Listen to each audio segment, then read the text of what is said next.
অতি ভয়ংকৰ ঘটনা কটনৰ প্ৰশাসনীয় অধীক্ষকক হত্যা কৰা হ'ল। নমস্কাৰ, এতিয়া বাতৰিলৈ আপোনালোকক স্বাগতম। ষ্টুডিঅ'ত মই প্ৰাঞ্জল। যোৰাবাটত আজি পুৱাৰ ভাগতে এই ভয়ংকৰ ঘটনাটো সংঘটিত হৈছে। কটনৰ এগৰাকী প্ৰশাসনীয় অধীক্ষকক ট্ৰাক চালকে মৰিয়াই হত্যা কৰাৰ অভিযোগ উঠিছে। কটনৰ অধীক্ষক ধ্ৰুৱজ্যোতি বৰ্মনৰ মৃতদেহ উদ্ধাৰৰ পাছতে পৰিয়ালে অধীক্ষকগৰাকীক ট্ৰাক চালকে মৰিয়াই হত্যা কৰাৰ অভিযোগ আনিছে। লোৰ ৰথ আৰু ট্ৰাকৰ দুৱাৰেৰে মৰিয়াই হত্যা কৰাৰ অভিযোগ। গুৱাহাটীৰ পৰা তেজপুৰলৈ গৈ থাকোঁতেই যোৰাবাটত ধ্ৰুৱজ্যোতি বৰ্মনৰ গাড়ীত ট্ৰাকে খুন্দিয়াই তাকে লৈ বৰ্মনৰ ট্ৰাক চালকৰ সৈতে তৰ্কাতৰ্কি হয় আৰু তাৰ পাছতে ট্ৰাক চালকে ধ্ৰুৱজ্যোতি বৰ্মনক হত্যা কৰা বুলি পৰিয়ালৰ লোকে দাবী কৰিছে। অৱশ্যে একাংশই অধীক্ষকগৰাকীৰ দুৰ্ঘটনাত মৃত্যু হৈছে বুলি সন্দেহ কৰিছে। কটন বিশ্ববিদ্যালয়ৰ প্ৰশাসনীয় অধীক্ষক আছিল বৰ্মন। পুৱা 7:30 বজাত সংঘটিত হয় এই ঘটনা। GMCHত মৰণোত্তৰ পৰীক্ষাৰ অন্তত ভেটাপাৰাৰ মিলন নগৰৰ বাসগৃহলৈ অনা হ'ল মৃতদেহটো।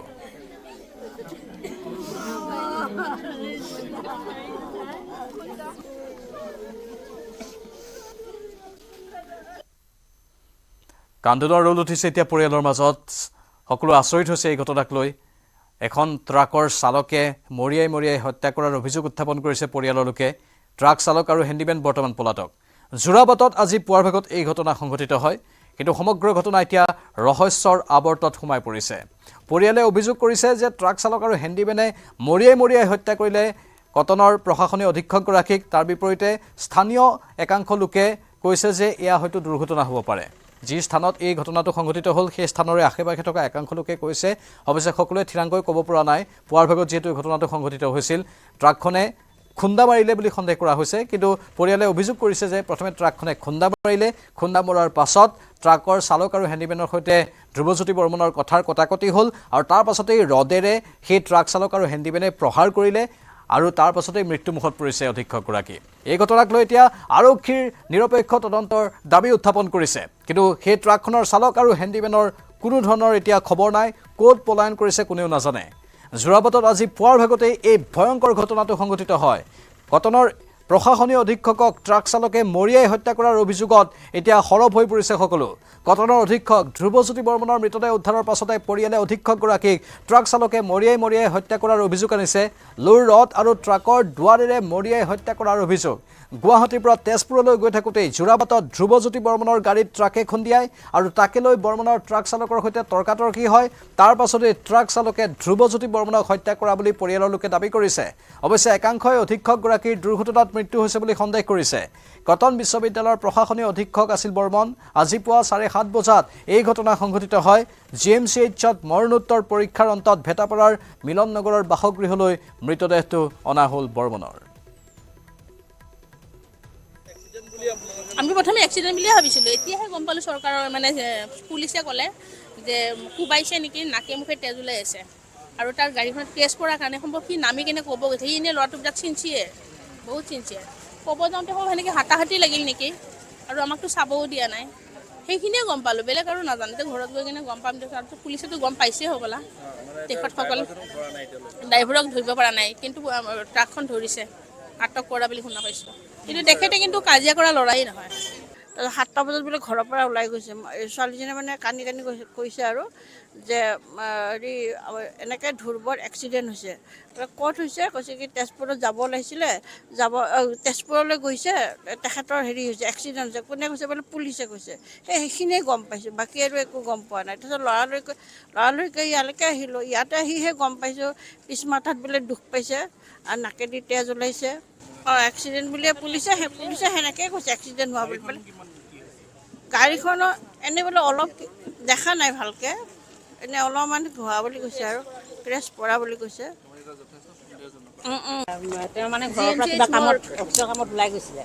ওলাই যাওঁতে সেই যোৰাবাটমান পাইছে নেকি, তেনেকুৱাতে ৱাইফে ফোন কৰিলে, ধ্ৰুৱৰ ৱাইফে পালাগৈ বুলি ফোন কৰিছে। তেতিয়া বোলে পুলিচ এজনে ৰিচিভ কৰিছে। তেতিয়া বোলে কৈছে আপুনি কোন হয়? কৈছোঁ মই ৱাইফ হয়। আপোনাৰ হাজবেণ্ডৰ ডাঙৰ এক্সিডেণ্ট এটা হ'ল, আমি GMCHলৈ নি আছোঁ এনেকৈ বুলি ক'লে বোলে। এইখিনিয়ে কথা আমি শুনা পাই লগে লগে আমি ইয়ালৈ আহিলোঁ। ইয়াতে আহি দেখাবলৈ পোষ্টমৰ্টমতে সোমোৱাই দিলোঁ ইয়াত। একো আমি তাৰ বিষয়ে একো গমেই পোৱা নাই। ডাঙৰ এক্সিডেণ্ট বুলিয়ে ধৰি লৈছোঁ আৰু আমি এতিয়া। পিছতহে ওলাব কথাবিলাক কি হৈছে কি নাই হোৱা। আৰু তাতে পুলিচ গৈছে যেতিয়া পুলিচে গম পাব। তাকে পুলিচৰ ওপৰতে ভৰসা আৰু পুলিচে যিখিনি তেখেতে আজি কিবা কলৈ গৈছিলে আৰু কথাখিনি কওকচোন। তেখেতে কিবা অফিচৰ কামত ওলাই যোৱা বুলিয়ে কৈছে। ভেটাপাৰা মিলন নগৰ পথত আমাৰো একেলগতে ঘৰ, আমি একে গলিৰে মানুহ। এতিয়া আমি ঘটনাটো হোৱাৰ পিছত আমিহে গম পাইছোঁ এনেকুৱা হৈছে। এতিয়া ডিটেইলছখিনি তেওঁলোকৰ ঘৰলৈ গৈছোঁ, অলৰেডি তলা মৰা হৈ আছে ঘৰটো। আৰু এতিয়া আমি তাৰপিছতে গৈছে তেখেত এক্সপায়াৰ্ড হৈছে আৰু এতিয়া GMCত ভৰ্তি হৈছে। এতিয়া তেনেকৈ বুলি ক'লে আমি শুনা মাত্ৰ ইয়ালৈ আহিছোঁ। আৰু অসমীয়া ল'ৰা আৰু ভদ্ৰ ল'ৰা কৰ্মী এক্টিভ এনেকুৱা আমি দেখা নাই। আমাৰ গলিত তেওঁক যেতিয়াৰ পৰা পাইছোঁ তেতিয়াৰ পৰা তাৰমানে এনেকুৱা কৰ্মী ল'ৰা আমি পোৱা নাই। ইমান এক্টিভ ল'ৰাটো, ইমান ভদ্ৰ, চবৰ লগতে মানে তেওঁৰ মানে ব্যৱহাৰ পাতি ইমান ভাল, মানে সেইখিনি বৰ্ণনা কৰিব নোৱাৰে।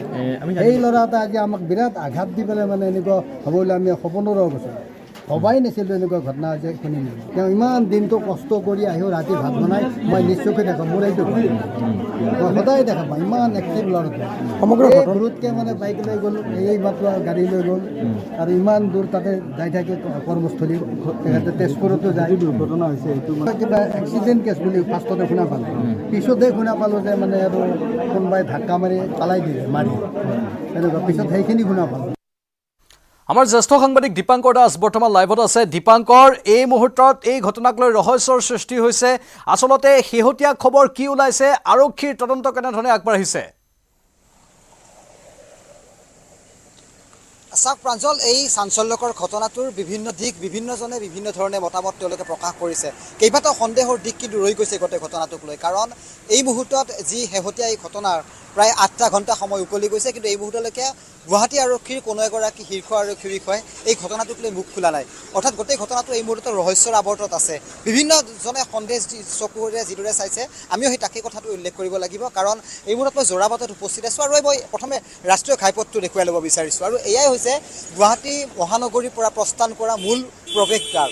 অৰ্থাৎ এই যিখন প্ৰস্থান কৰা যিখন এই মূল দুৱাৰ, এই দুৱাৰেৰে অহৰহ যান বাহন অহা যোৱা চলে।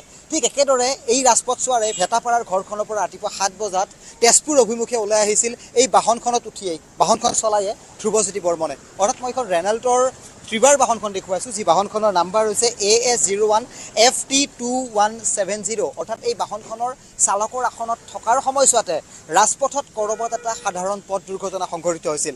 এটা অনুমান কৰা হৈছে, কাৰণ এই যিটো আমি স্কেটছ এই মুহূৰ্তত ইয়াত দেখিবলৈ সক্ষম হৈছোঁ, অৰ্থাৎ বাহনখনৰ পিছপিনে যেতিয়া আপুনি ইয়াত লক্ষ্য কৰিব, ইয়াত এটা নতুন দাগ, অৰ্থাৎ ইয়াত এটা স্কেটছ পৰিছে। অৰ্থাৎ কোনো ট্ৰাকে, হয়তো কোনো অচিনাক্ত বাহনে এই বাহনখনত সংঘৰ্ষ কৰি পলাই যাবলৈ চেষ্টা চলাইছিল। তাৰ পাছত হয়তো এনেকুৱা এটা অনুমান কৰা হৈছে, এই বাহনখন লৈয়ে ধ্ৰুৱজ্যোতি বৰ্মনে সেই বাহনখনৰ প্ৰথমে চোচা লৈছিলে।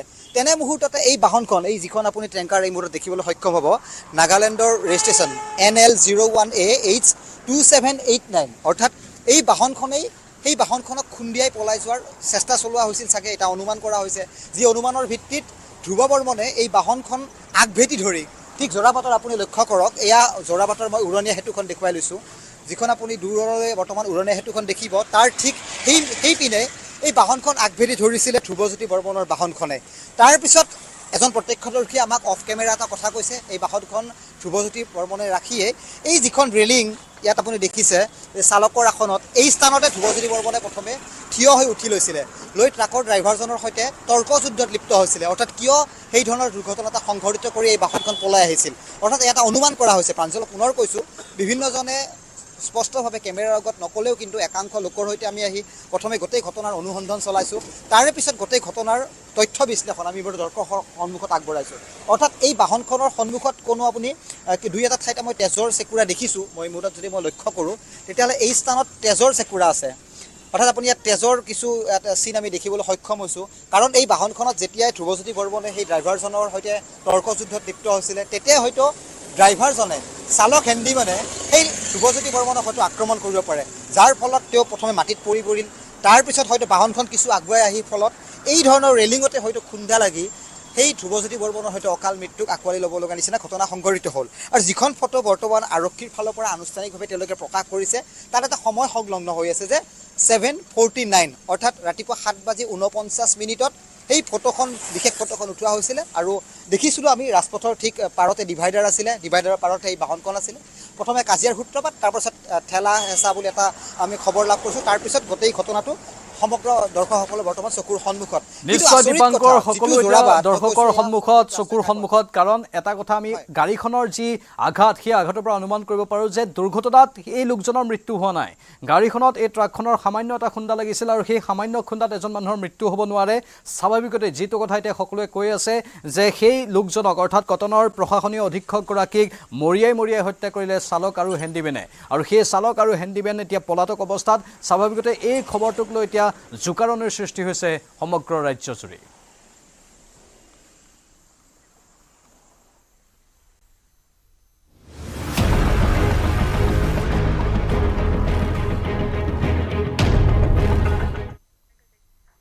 গুৱাহাটীত চাকৰি দিয়াৰ নামত ভয়ংকৰ ঘটনা চাকৰিৰ প্ৰলোভনেৰে যুৱতীক এটা মহা প্ৰবঞ্চকৰ যৌন শোষণ চাকৰিৰ প্ৰলোভনেৰে প্ৰবঞ্চকটোৱে বহু যুৱতীক চলাইছিল যৌন শোষণ চাকৰিৰ প্ৰলোভনেৰে অনৈতিক কাৰ্যত লিপ্ত কৰাইছিল বহু যুৱতীক হোটেললৈ মাতি অনৈতিক কাৰ্যত লিপ্ত কৰাইছিল যুৱতীক এগৰাকী দুগৰাকী নহয় বহু যুৱতীকে লিপ্ত কৰিছিল অনৈতিক কাৰ্যত স্বাস্থ্য বিভাগত চাকৰি দিয়াৰ নামত প্ৰবঞ্চনা কৰিছিল যুৱতীক যৌন শোষণ চলোৱা প্ৰবঞ্চকটোক গ্ৰেপ্তাৰ কৰা হৈছে দিছপুৰ আৰক্ষীয়ে গ্ৰেপ্তাৰ কৰা প্ৰবঞ্চকটোৰ নাম ধনমণি দাস ভুক্তভোগী যুৱতীৰ এজাহাৰৰ ভিত্তিতে গ্ৰেপ্তাৰ হৈছে প্ৰবঞ্চকটো চাকৰি দিয়াৰ টুপেৰে বহু যুৱক যুৱতীক কৰিছিল প্ৰবঞ্চনা চাকৰিৰ চৰকাৰী চিকিৎসালয়ত ৰিচেপশ্যনিষ্ট OPD এটেণ্ডেণ্ট আদি বিভিন্ন পদত ঠিকাভিত্তিক চাকৰি দিয়াৰ প্ৰলোভন দিছিল যুৱতীসকলক নিজৰ মোবাইল নম্বৰৰ পৰা যুৱতীসকললৈ প্ৰেৰণ কৰিছিল মেছেজ দুখীয়া যুৱতীক সহজে টাৰ্গেট কৰে ধনমণিয়ে দৰিদ্ৰতাৰ সুযোগ লৈ যুৱতীক যৌন শোষণ চলায় এমাহ পূৰ্বে ধনমণিৰ বিৰুদ্ধে এজাহাৰ দাখিল কৰা হৈছিল বহুদিন ধৰি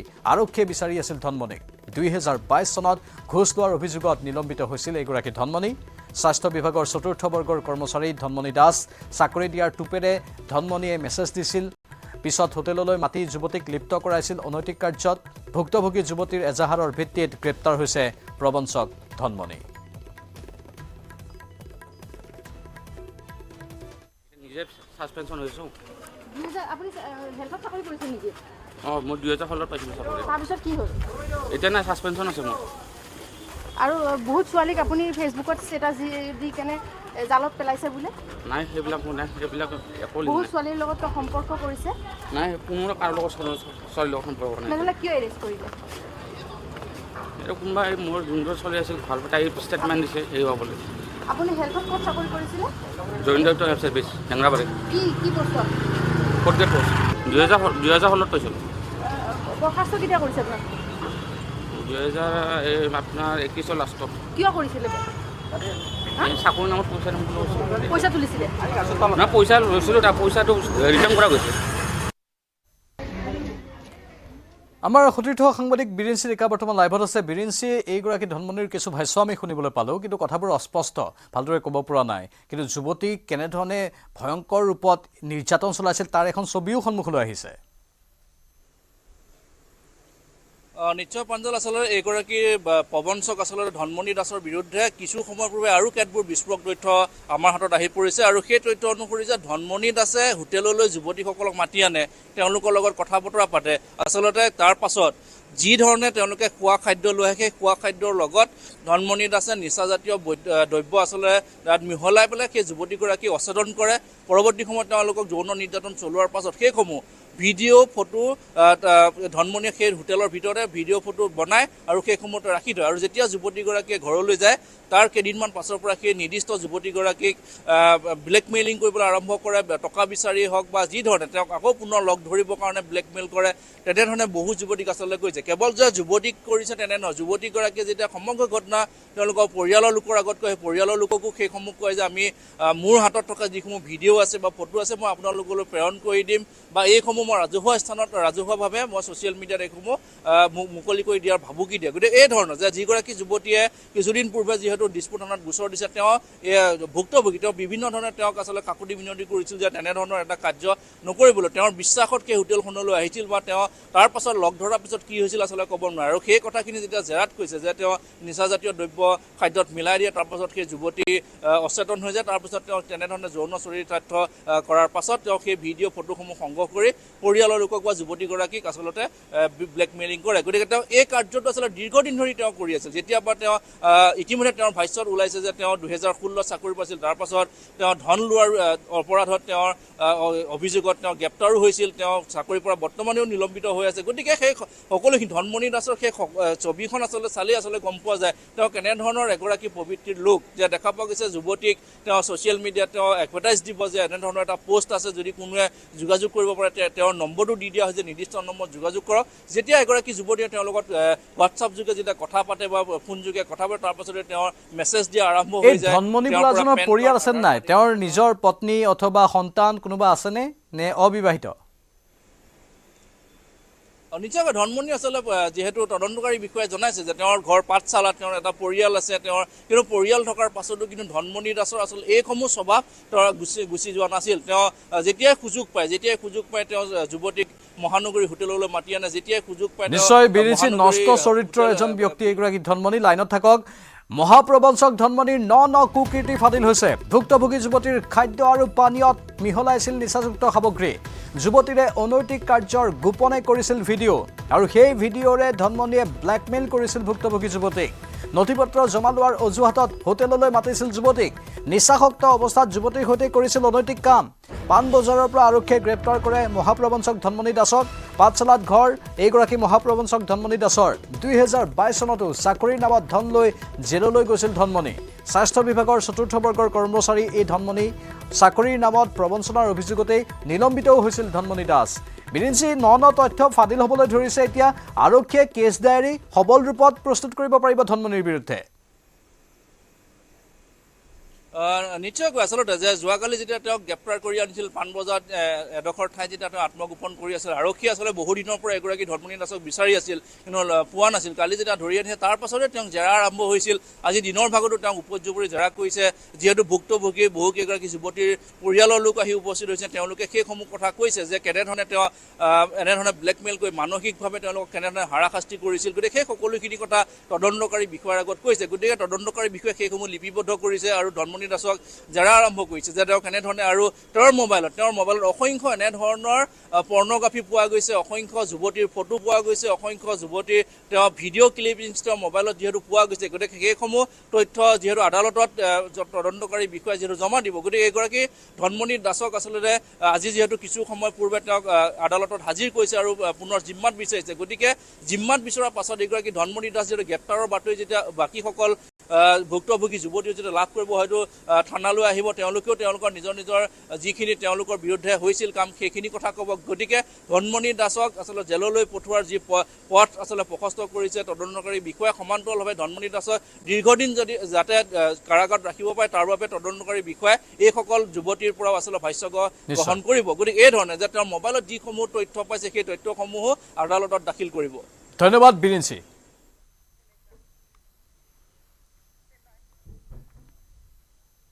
এবাৰ নগাঁৱত চাঞ্চল্যকৰ ঘটনা। আৰক্ষী চকীত আক্ৰমণ কৰি উলিয়াই নিলে চোৰক। ইটাচালি আৰক্ষী চকীৰ ভিতৰতে মহিলা আৰক্ষী জোৱানকো আক্ৰমণ। মহিলা আৰক্ষীক আক্ৰমণ কৰি লৈ গ'ল চোৰক। আটকাধীন চোৰ লৈ উধাও হ'ল 3 মহিলা। আৰক্ষী চকীৰ পৰা উলিয়াই নিলে মানৱজ্যোতি হাজৰিকা নামৰ চোৰটোক। 3 মহিলাৰ আক্ৰমণত আহত মহিলা আৰক্ষী জোৱান ৰীনা বাছা। এক চাঞ্চল্যকৰ ঘটনা নগাঁৱত সংঘটিত হৈছে। আৰক্ষী চকীত আক্ৰমণ কৰি চোৰক উলিয়াই লৈ গ'ল। ইটাচালি আৰক্ষী চকীৰ ভিতৰতে মহিলা আৰক্ষী জোৱানকো আক্ৰমণ কৰিলে। মহিলা আৰক্ষীক আক্ৰমণ কৰি লৈ গ'ল চোৰক। আটকাধীন চোৰ লৈ উধাও হ'ল 3 গৰাকী মহিলা। আৰক্ষী চকীৰ পৰা উলিয়াই নিলে মানৱজ্যোতি হাজৰিকা নামৰ চোৰটোক। 3 মহিলাৰ আক্ৰমণত আহত মহিলা আৰক্ষী জোৱান ৰীনা বাছা।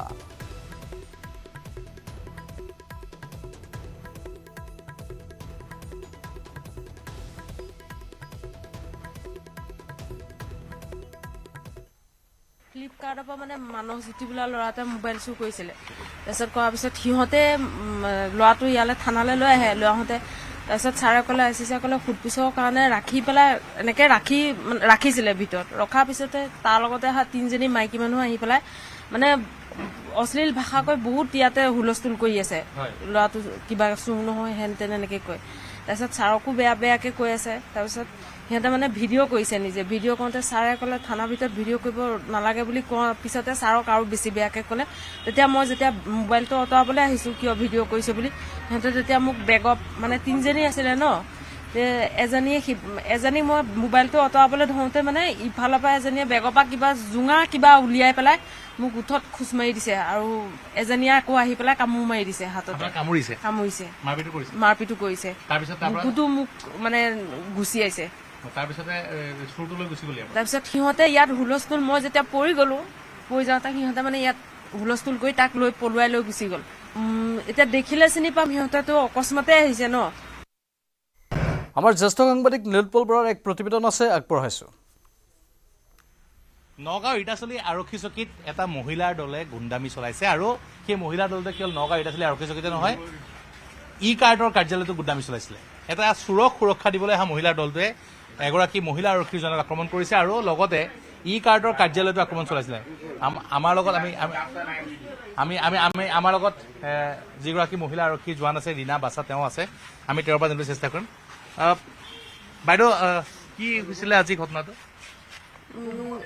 ফ্লিপকাৰ্টৰ পৰা মানে মানস জ্যোতি বোলা ল'ৰা এটাই মোবাইল চুৰ কৰিছিলে তাৰপিছত কৰাৰ পিছত সিহঁতে ল'ৰাটো ইয়ালৈ থানালৈ লৈ আহে লৈ আহোঁতে তাৰপিছত ছাৰে ক'লে আই চি ছাৰে ক'লে সোধপোছৰ কাৰণে ৰাখি পেলাই এনেকৈ ৰাখিছিলে ভিতৰত ৰখাৰ পিছতে তাৰ লগতে অহা 3জনী মাইকী মানুহ আহি পেলাই মানে অশ্লীল ভাষা কৈ বহুত ইয়াতে হুলস্থুল কৰি আছে ল'ৰাটো কিবা চুৰ নহয় হেন তেন এনেকৈ কয় তাৰপিছত ছাৰকো বেয়াকৈ কৈ আছে তাৰপিছত সিহঁতে মানে ভিডিঅ' কৰিছে নিজে ভিডিঅ' কৰোঁতে ছাৰে ক'লে থানাৰ ভিতৰত ভিডিঅ' কৰিব নালাগে বুলি কোৱাৰ পিছতে ছাৰক আৰু বেছি বেয়াকৈ ক'লে তেতিয়া মই যেতিয়া মোবাইলটো আঁতৰাবলৈ আহিছোঁ কিয় ভিডিঅ' কৰিছে বুলি সিহঁতে তেতিয়া মোক বেগত মানে 3জনী আছিলে ন এজনী মই মোবাইলটো আঁতৰাবলৈ ধৰোঁতে মানে ইফালৰ পৰা এজনীয়ে বেগৰ পৰা কিবা জোঙা কিবা উলিয়াই পেলাই মোক উঠত খোজ মাৰি দিছে আৰু এজনীয়ে আকৌ আহি পেলাই কামোৰ মাৰি দিছে হাতত কামুৰিছে মাৰপিটো কৰিছে বুকুটো মোক মানে গুচি আহিছে তাৰপিছত সিহঁতে ইয়াত হুলস্থুল মই যেতিয়া পৰি যাওঁতে সিহঁতে মানে ইয়াত হুলস্থুল কৰি তাক লৈ পলুৱাই লৈ গুচি গ'ল তিনিজনী আছিলে এতিয়া দেখিলে চিনি পাম সিহঁতেতো অকস্মাতে আহিছে ন সিহঁতে নিজে ইয়াতে কাপোৰ কানি ফালিছে হয় কাপোৰ কানি ফালি পেলাই দেখুৱাই দিছে হয় আমাৰ লগত ই কাৰ্ডৰ যিজন কৰ্মচাৰী আছে ই কাৰ্ডৰ কৰ্মচাৰী আছে মই ই কাৰ্ডৰ যিজন কৰ্মচাৰী আছে আমি তেওঁলোকৰ পৰা জানিবলৈ চেষ্টা কৰিম যি আপুনি ই কাৰ্ডৰ হয় কৰ্মচাৰী কি হৈছিলে ঘটনাটো মোৰ মোবাইল চুৰ কৰিছিলে কি নাম চুৰটোৰ মানসজ্যোতি হাজৰিকা হয় তো মই আপোনাৰ নগাঁও ডিমগুৰি ই কাৰ্ডৰ মেনেজাৰ হয় একচুৱেলি মই আপোনালোকৰ চেনেলত এনেকৈ আহি পেলাই ভাষ্য দিব নালাগে কিন্তু বাধ্যত পৰি দিব লগা হৈছে মই থানাত আহিলেও মানে আপোনাৰ যেতিয়া পৰহি 29 তাৰিখে আপোনাৰ যোৱা 29 তাৰিখে এটা মোবাইল চুৰি হয় তো আমি ফুটেজ ইনভেষ্টিগেশ্যন কৰোঁ ফুটেজ ইনভেষ্টিগেশ্যনত ধৰা পৰে ল'ৰাটো তো তাক আমি সুন্দৰভাৱে আজি সোধোঁ যে বাবা তুমি যদি মোবাইলটো চুৰ কৰিছা কাইণ্ডলি পইচাটো ৰিটাৰ্ণ কৰি দিয়া এইটো বহুত বেয়া কথা বিং এন আছামিজ বয় অসমীয়া ল'ৰা হয় নিজৰ কেৰিয়াৰটো দাগ নলগাবা আমি ভালকৈ ক'লোঁ তাক কৈ মেলি তাক বহিব গ'লোঁ কিন্তু সি কোনো ধৰণৰ একচেপ্টেঞ্চ নকৰে কোনো লিখিতভাৱে নিদিয়ে তো লগালগ আমি থানাত ইনফৰ্ম কৰোঁ ছাৰক মই পাৰ্চনেলি কল কৰোঁ যে ছাৰ আহক এবাৰ আমাক হেল্প এটা লাগিছিলে তো ছাৰে ক'লে ঠিক আছে আমি সোনকালে গৈ আছোঁ কিন্তু ইতিমধ্যে সি আপোনাৰ যি ৰিলেটিভছ মহিলাগৰাকীয়ে যি বাইদেউগৰাকীয়ে ইনফৰ্ম কৰি গৈছে তেখেতসকলক আহে তিনিগৰাকী জবৰদস্তি মানে ফ'ৰ্চফুলি এণ্টাৰ কৰে ভিতৰত এণ্টাৰ কৰি মোৰ চিকিউৰিটি শৰ্মা আছে শৰ্মাক দুটা থাপৰ মাৰে তাৰপাছত আপোনাৰ মোৰ লগতো বেয়া বিহেভ কৰে গোটেই আমাৰ তাত যিমান ল'ৰা আছে অশ্লীল ভাষা এনেকুৱা ভাষাটো মই কেতিয়াও শুনা নাই মানে এজনী মহিলাৰ ক্ষেত্ৰত ইমান বেয়াকৈ বেয়া বিহেভ কৰে চিচিটিভি ফুটেজ আছে যিটো মাৰপিট কৰিছে চিচিটিভি ফুটেজ আছে বেয়া বিহেভ কৰা চিচিটিভি ফুটেজ আছে তো আমি আমাৰ উচ্চপদস্থ বিষয়া ই কাৰ্ডৰ আমাৰ ছাৰকো জনালোঁ ছাৰে কৈছে সোনকালে এইটো এজাহাৰ দাখিল কৰা উচ্ছেদৰ পাছত প্ৰথমবাৰৰ বাবে সোণাপুৰৰ কচুতলিত আয়োজন কৰা হৈছে লক্ষ্মী পূজাৰ হিন্দু সনাতনী লোকসকলে আয়োজন কৰিছে লক্ষ্মী পূজাৰ পৰিষ্কাৰ কৰা হ'ল বিভিন্ন কাৰণত এলাগি হৈ থকা কচুতলিৰ একমাত্ৰ শিৱ মন্দিৰটো গান্ধী জয়ন্তী উপলক্ষে স্বচ্ছতা দিৱসৰ লগত সংগতি ৰাখি মন্দিৰ প্ৰাংগণ পৰিষ্কাৰ পৰিচ্ছন্ন কৰা হয় বিশ্ব হিন্দু পৰিষদৰ লগতে ৰাষ্ট্ৰীয় স্বয়ংসেৱক সংঘৰ ডিমৰীয়া সমিতিৰ উদ্যোগত আয়োজিত কাৰ্যসূচীত বহু স্থানীয় ৰাইজে অংশগ্ৰহণ কৰি ধৰ্মধ্বজা উত্তোলনৰ লগতে পূজা অৰ্চনা কৰা হয় মন্দিৰটোত আজিৰে পৰা মন্দিৰৰ মেৰামতিৰ কামো আৰম্ভ কৰা হয়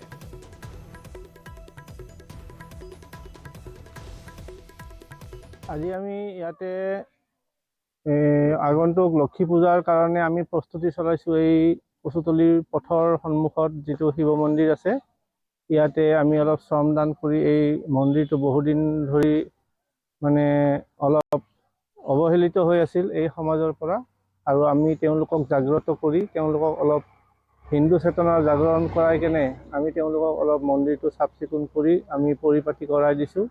তেওঁলোকৰ মাজত এখন আমি কমিটি গঠন কৰাৰো আমি সিদ্ধান্ত কৰিছোঁ, যাতে মন্দিৰটো ভালদৰে পৰিচালিত হয় আৰু আমাৰ মানুহখিনি একত্ৰিত হৈ থাকে আৰু বিভিন্ন বিপদ আপদত যাতে তেওঁলোকে হাতে হাত ধৰি কেনে সমাজত থিয় হৈ থাকিব পাৰে, নিজকে হিন্দু বুলি গৌৰৱান্বিত কৰিব পাৰে, তাৰ কাৰণে আমি প্ৰয়াস কৰিছোঁ। আমি আজি গৌৰৱে ক'ব বিচাৰিছোঁ, সোণাপুৰ যি কচুতলি আছিল, কচুতলি ধ্বংসৰ পিছত, কচুতলি উচ্ছেদৰ পিছত যিখিনি আমাৰ মানুহ গোট আছিলে সেইখিনি মানুহ একত্ৰিত হ'বলৈ আমি চেষ্টা কৰিছোঁ। ইয়াতে 2-3টা মন্দিৰ আছে, সেই মন্দিৰত আমি পুনৰ উদ্ধাৰ কৰিবলৈ চেষ্টা কৰিছোঁ।